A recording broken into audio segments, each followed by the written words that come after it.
अस्सलाम वालेकुम व्यूवर्स। आज हम पढ़ने जा रहे हैं नॉवल द मीडियम, जो कि लिखा है नूर राजपूत ने। नूर राजपूत एक सल्फाइड राइटर है जो कि दूसरे राइटर से जरा हट के लिखती है, और इसका ये नॉवल बहुत ही अच्छा है, इसलिए मैं चाह रही थी कि ये नॉवल आप तक भी पहुंचे। तो शुरू करते हैं आज से अपना एक नया novel the medium, story of a medium, अज कलम नूर राजपूत। पूरे कमरे में एक भूचाल सा आया हुआ था। कमरा बुरी से हिल रहा था। ऐसा लगता था जैसे अभी खिड़कियां और दरवाजे टूट जाएंगे। मुझे बाहर निकालो, कोई चीख रहा था। बाहर निकालो मुझे, कोई उड़ा रहा था। गुस्सा, खौफ, दहशत बुरी तरह उसकी आवाज से झलक रहा था। ऐसा लगता था जैसे कोई पागलों की तरह पूरे कमरे में घूम रहा हो और दरवाजा तोड़कर बाहर निकलने की कोशिश कर रहा हो, लेकिन अंदर जो भी था वो अपनी इस कोशिश में कामयाब नहीं हो पा रहा था। सालों से जारी उसकी ये कोशिश हमेशा नाकाम हो जाती थी। बाहर निकालो मुझे। अब की बार उसकी आवाज में एक अजियत सी घुली थी। रात की मोहल्लाकी में वक्फे वक्फे से पैदा होने वाली ये आवाज मजीद होलनाक लगती थी। अचानक एक फड़फड़ाहट की आवाज उभरी और इस हवेली के मीनार पर, जिसमें वो बंद कमरा था, एक खौफनाक उल्लू ने अपने कदम जमाए। इस उल्लू ने अब सारी रात वहीं बैठकर गुजारनी थी। इन चीखों को भी सालों से सुनता आ रहा था, और न जाने कब तक सुनना था। आवाज लहरों की शक्ल में सफर करती है, और लहरों को गुजरने के लिए एक मीडियम की जरूरत होती है। वो मीडियम जो आवाज की लहरों को एक जगह से दूसरी जगह पहुंचा सके। मीडियम आवाज को पहुंचाता है एक पॉइंट से दूसरे पॉइंट तक, एक इंसान से दूसरे इंसान तक। बिल्कुल इसी तरह कुछ मीडियम्स राब्ता कायम करते हैं एक दुनिया का दूसरी दुनिया से। दो दुनियाओं को जोड़ते हैं, रास्ता बनाते हैं हमारी दुनिया और दूसरी दुनिया के दरमियान। और वह दूसरी दुनिया कौन सी दुनिया है? हल्की हल्की सी सिसकियां वक्फे वक्फे पूरे कमरे उभर रही थी, और कंबल में मुंह छुपाए मुसलसल रोने में मगन थी। ये कोई नई बात नहीं थी। जब से वो इस बोर्डिंग स्कूल में आई थी, रोजाना रात को रोने का शुगल करती थी, वरना इसका यहाँ पर दिल ना लगना था। पास पड़ी टेडी बियर को इसने मजीद खुद से चिपकाया और सोने की कोशिश की, मगर नहीं। नींद हमेशा की तरह आंखों से कोसों दूर थी।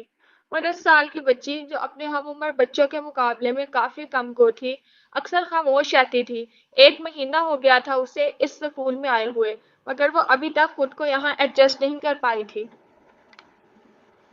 जैसे ही घड़ी ने 12 बजने की खबर दी, अचानक कमरे में एक तेज खुशबू फैली। कंबल के अंदर मुंह होने के बावजूद भी वो इस खुशबू को अच्छी तरह महसूस कर सकती थी। उसे कमरे में किसी की मौजूदगी का एहसास हुआ, और इसने बंद आंखों को मजीद जोर से मिचा, जैसे किसी अनदेखी चीज से खुद को बचाना चाहती हो। वो इसकी तरफ बढ़ रहा था। वो महसूस कर सकती थी। सो जाओ हनी। एक तिलस्माती सी आवाज इसके कानों से टकराई। किसी ने इसकी पेशानी पर हाथ रखा और इसके सांस अटक गए। चंद ही पल की बात थी। इसे अपना सर भारी होता हुआ महसूस हुआ। सो जाओ। फिर से सरगोशी हुई। अब की बार किसी ने इसका हाथ थामा था। एक पल के हजारवें हिस्से में नींद जैसे उसकी आंखों पर कयामत की तरह वारिद हुई, और वह सो गई थी, हमेशा की तरह। उसके रोने और फिर तेज खुशबू के साथ इस तिलिस्माती आवाज के उभरने का काम जब से वो यहाँ आई थी तब से जारी था। वो रोजाना ऐसे ही सोती थी। अब भी वो सो चुकी थी। ये अलग बात थी कि सुबह उठकर वो इस खुशबू को भूल जाती थी, हमेशा की तरह। विजयपुर, इंडिया। सिला, तुम इस वक्त यहाँ क्या कर रही हो? चलो अंदर। दादो ने सिला को लान में गमलों में लगे पौधों में पानी डालते देखा तो गुस्से से कहा, गजब खुदा का, मगरिब होने वाली है और तुम इस वक्त बाहर हो। दादो के तेवर खतरनाक लग रहे थे। वो असर के बाद किसी लड़की को लॉन में नहीं आने देती थी। दादो, बस मैं अंदर ही जा रही थी, सिला ने जवाब दिया। अलमीरा कहाँ है? एक और सवाल आया। पता नहीं दादो, अभी तो यही थी, अभी अंदर गई थी। अभी सिला बता ही रही थी जब वो स्पॉट से चेहरे के साथ बाहर आई और गैराज की तरफ चल पड़ी। दादो, वो रही है मीरा। सिला ने उसकी तरफ इशारा किया, जो गाड़ी का दरवाजा खोलने लगी थी। अलमीरा, दादो ने सख्त से लहजे में इसे पुकारा। वो रुकी, ठहरी और फिर पलटकर दादो की तरफ देखा। वो दादो के चेहरे पर गुस्सा देख सकती थी, जो अपनी मोटी शीशों वाली ऐनक नाक पर जमाए इसे ही घूर रही थी। जी दादो। वो आहिस्ता आहिस्ता कदम उठाती इनकी जानिब बढ़ रही थी। कहाँ जा रही हो इस वक्त? दादो ने पूछा। जी वो मैं दरगाह जा रही थी, मीरा ने जवाब दिया। تمہارا دماغ خراب ہو گیا ہے کیا؟ اس وقت تم درگاہ جاؤ گے، وہ بھی ان کپڑوں میں؟ دادو نے غصے سے سرخ ہوتے چہرے کے ساتھ اس کے سیاہ کپڑوں کی طرف اشارہ کیا۔ کیا ہوا ان کپڑوں کو؟ میرا نے معصومیت سے پوچھا۔ بہت ڈھیل دے رکھی ہے تمہیں سب نے۔ ایک تو تم یہ منحوسیت والا رنگ پہننے سے باز نہیں آتی، اور اب تم پر درگاہ جانے کا بھوت سوار ہو چکا ہے۔ کیا میں پوچھ سکتی ہوں ایسا کیوں؟ دادو گرجی۔ ہاں دادو، یہ نماز کے بعد دعا تو مانگتی نہیں اور پتہ نہیں درگاہ پر کیا منت ماننے جاتی ہے۔ شیلا کی بات پر میرا نے گھور کر اسے دیکھا، لیکن بتی سی نکال کر دادو کا پارا مزید ہائی کر چکی تھی۔ اسے کیا گھور رہی ہو؟ وہ ٹھیک کہہ رہی ہے، تم درگاہ نہیں جاؤ گی، وہ بھی اس وقت۔ ارے راستے میں وہ اتنا خوفناک مندر آتا ہے، اللہ جانے وہاں کون کون سی شیطانی بلائیں بھٹکتی پھرتی ہیں۔ پر دادو آپ جانتی ہیں میں ان باتوں کو نہیں مانتی، اور مجھے درگاہ جانا ہے تو جانا ہے بس۔ وہ کہہ کر رکی نہیں بلکہ گاڑی کی طرف بڑھ گئی تھی۔ ڈرائیور کو تو ساتھ لے جاؤ، دادو کی پریشانی سی آواز گونجی۔ اس سے پہلے کہ دادو کسی ڈرائیور کو آواز دیتی، میرا زن سے گاڑی بھگا کر گیٹ سے باہر نکل گئی تھی، اور دادو کا غصہ ساتویں آسمان پر پہنچ چکا تھا، جو اب پورے گھر پر اترنا تھا۔ ان کے اس پوتینے نے بری طرح سے زچ کر دیا تھا۔ درگاہ پر لوگوں کا ہجوم لگا تھا، لوگ آ جا رہے تھے، نئی چادریں چڑھائی جا رہی تھی، اور ایک طرف بیٹھی خاموشی سے یہ منظر دیکھ رہی تھی۔ کچھ ملنگ مٹی سے اٹے اور پھٹے پرانے سبز کپڑے پہنے دھمال ڈالنے میں مگن تھے۔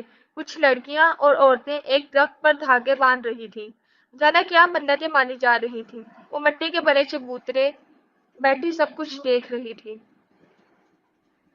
دیکھتے ہی دیکھتے اس کی آنکھیں نم ہونا شروع ہوئی۔ اسے بھی کچھ مانگنا تھا، مگر کیا وہ خود نہیں جانتی تھی۔ وہ تو دعا مانگنا ہی جیسے بھول چکی تھی۔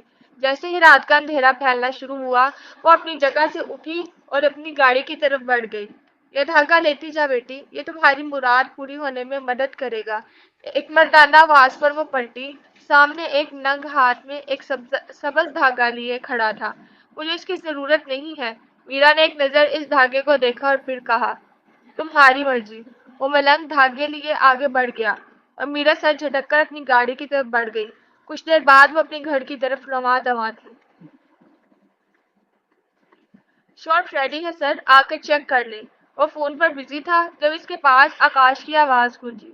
ہاں میں آتا ہوں، ڈائریکٹر نے اس کی بات سن کر جواب دیا، اور پھر کچھ دیر بعد وہ شارٹ دیکھنے چلا گیا۔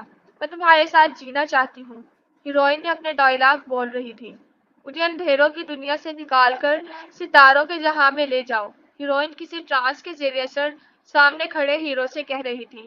ڈائریکٹر کے چہرے پر ایک چمک ابھری۔ کٹ! بہت زبردست شاٹ دیا امیشا، ڈائریکٹر نے کہا، جس پر امیشا مسکرا اٹھی۔ باقی فلم کی شوٹنگ انگلینڈ میں ہوگی، ہمیں رات کو نکلنا ہے، سب اپنا سامان پیک کر لیں، ڈائریکٹر نے اونچی آواز میں کہا، اور پورے سیٹ پر ایک ہلچل سی مچ گئی تھی۔ آدھے گھنٹے کی ڈرائیونگ کے بعد اس کی گاڑی ایک جھٹکے سے رک گئی تھی۔ میرا کا دل ہلکا سا کانپا تھا۔ ہمیشہ کی طرح اس کی گاڑی اس پرانی مندر کے پاس آ کر رک گئی تھی۔ ایسا واپسی پر ہی ہوتا تھا، جب اندھیرا ہو جاتا تھا اور وہ واپس گھر جا رہی ہوتی تھی۔ گاڑی کی لائٹس بند ہوئی تو میرا کی پیشانی پر پسینے کے ننھے سے قطرے ابھرے۔ اس سنسان راستے پر وہ جان بوجھ کر آتی تھی، اور ہر بار اس کے ساتھ ایسا ہی ہوتا تھا۔ وہ ہمت کر کے گاڑی سے باہر نکلی اور ویران مندر کو دیکھا، جو رات کی ہولناکی میں مزید خوفناک لگتا تھا۔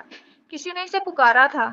آواز نسوانی تھی، اور وہ بنا سوچے سمجھے کسی ٹرانس کے زیر اثر مندر کی طرف بڑھی۔ میرا، آؤ میرا، کوئی اسے بلا رہا تھا، اور وہ چلی جا رہی تھی اس ویران پرانے مندر کی طرف جس کی گھنٹیاں خود بخود بجنا شروع ہو گئی تھی۔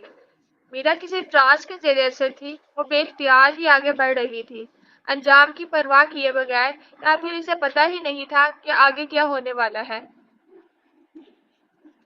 آؤ میرا آؤ کی صدائیں جیسے ہواؤں میں رقص کر رہی تھی۔